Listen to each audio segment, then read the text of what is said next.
బాగి పిల్లల డ్రెస్సులన్నీ కూడా సెలెక్ట్ చేస్తూ ఉంటుంది. అమరేమో బాగి కోసం ఒక మంచి శారీ సెలెక్ట్ చేద్దామని కూర్చొని చాలా చీరల్ని చూస్తూ ఇది బాగోలేదు, ఇది బాగోలేదు ఇంకా చూపించండి అని చాలా చీరలు చూస్తూ ఉంటారు.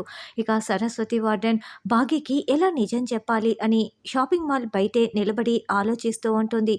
ఇంత దూరం వచ్చిన తర్వాత ఆ చిత్రకి, మనోహర్‌కి భయపడి నేను ఇక్కడి నుంచి వెళ్ళిపోవటం ఏంటి? ఏదైతే అది జరిగింది. ఈరోజు మాత్రం బాగీకి నేను నిజం చెప్పి తీరాల్సిందే. లోపలికి వెళ్ళి నిజం చెప్దాము అని సరస్వతి వార్డెన్ షాపింగ్ మాల్ లోపలికి వస్తుంది. మనోహరి తనకు కావాల్సిన శారీసు సెలెక్ట్ చేసుకుంటూ ఉంటే, చిత్ర వేరొక దగ్గర ఉంటుంది. అలా ఒక్కొక్కరు ఒక్కొక్క దగ్గర ఉంటారు. అప్పుడే సరస్వతి బాగీని వెతుక్కుంటూ షాపింగ్ మాల్ మొత్తం తిరుగుతూ ఉంటుంది. అదేంటి బాగీ ఎక్కడా కనిపించట్లేదే! ఇప్పుడు ఆవిడకే కదా నిజం చెప్దామని లోపలికి వచ్చాను అని వస్తూ ఉంటే, అమర్ ఒక దగ్గర శారీస్ సెలెక్ట్ చేస్తూ ఉంటారు. అరే! అమరేంద్ర గారు ఒక్కరే ఇక్కడ ఉన్నారే! ఇదే సరైన సమయం. అమరేంద్ర గారి పక్కన ఎవరూ లేరు కాబట్టి నేను బాగీ గారికి బదులుగా నేను అమరేంద్రకే నిజం చెప్పేస్తాను.